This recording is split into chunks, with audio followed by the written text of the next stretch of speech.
প্ল্যানটা আসলে প্রথম থেকে আমাদের মনে মানে যারাই গিয়েছে তারাই যখন আমাদের ফিডব্যাক দিচ্ছিল যে উইকেটটা একটু স্লো, আমাদের যেই মানে ইয়াতে ছিল যে যত ডিপে নেওয়া যায় বা লাস্ট ওভারে যদি চান্সটা হয়ে যায়, হ্যাঁ মাঝখানে মনে হয় আমাদের একটু সিঙ্গেল রোটেট করলে হয়তো আমাদের আর একটু ক্লোজ হয়ে যেতে পারতো, বাট উই মিসড ইট। আরেকটু যদি আমি এলাবোরেট করি, একটা পর্যায়ে দেখা গিয়েছিল প্রায় 40 বল বা আরেকটু বেশি খেলার পরও 96 লক কম করছিল। আপনারা দেখেছেন কিনা, দেখা গেছে সোজা ব্যাটে অ্যালেক্স রস যখন ক্রিজে ছিল ওই সময়টা আপনারা পার্টিকুলারলি মনে করেন কিনা ওই জায়গাটা আপনারা পিছিয়ে গেছেন? কারণ শুরুতে যেটা হয়েছে মিরাজ আর নাইম স্ট্রাগল করছিল ফাইন, কিন্তু আপনাদের হাতে যেহেতু উইকেট ছিল ওই জায়গায় চান্সটা নেওয়া লেফটি রাইটি কম্বিনেশনটা ছিল অ্যালেক্স রস যেটা ছিল যে আমরা লেফট আর্ম হয়তো তো ওই টাইমটা ওরা তখন বলিংটা করেনি, তো রস যেমন নাবিকে চান্স নিয়েছে বা পেস বোলার জাহানদাদেরকে চান্স নিয়েছে, বাট আমার কাছে মনে হয় উইকেটটাই একটু স্লো ছিল, ব্যাটে আসতে লেট করেছে। নাইমও চান্স নিয়েছিল বাট ওটা হয়নি, শেষের দিকে হয়তো হয়েছে, but it's part of cricket, চেষ্টা করেছে হয়নি।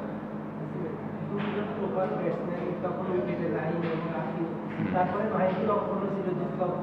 এই টুর্নামেন্টে স্টপ করতেছিল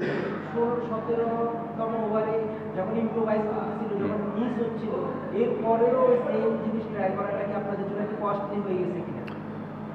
আমার কাছে মনে হয় অঙ্কন আমাদের টিমে ইনফর্ম প্লেয়ার, ওর রান আউটটা মনে একটু কস্টলিটা আমার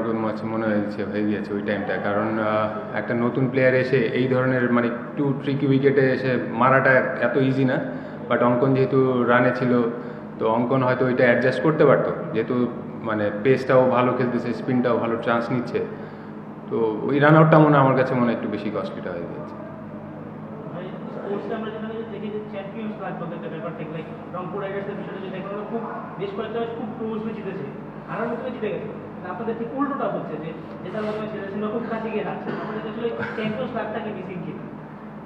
হতে পারে, যেহেতু লাকের কথা বলছেন, আমরা অ্যাটলিস্ট 3টা ম্যাচ 8 রান 7 রান করে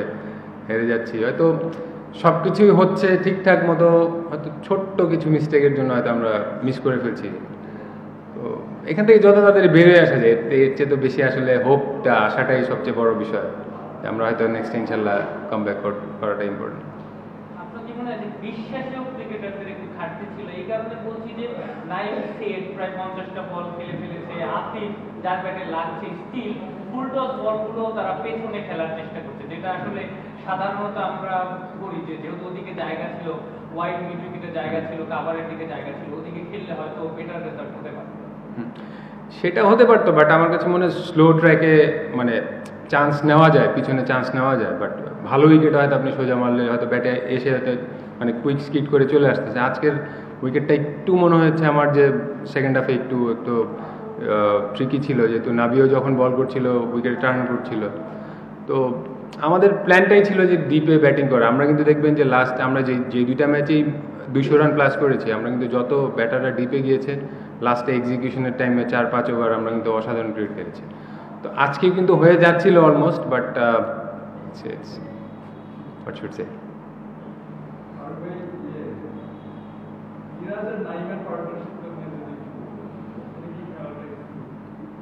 ওইটা নিয়ে শুরুতে মনে হয় কথা হয়েছে, বাট না ইটস ওকে, আমি আবার বলতেছি যে স্টার্টিংটা যেটা হচ্ছে উইকেটটা একটু ট্রিকি, বল ধরছিল, তো আমাদের ওইখানটায় যত প্ল্যান ছিল যে উইকেটটা কম দিয়ে যে আমরা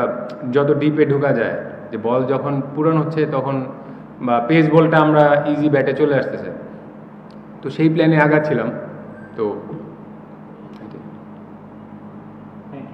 আই থিঙ্ক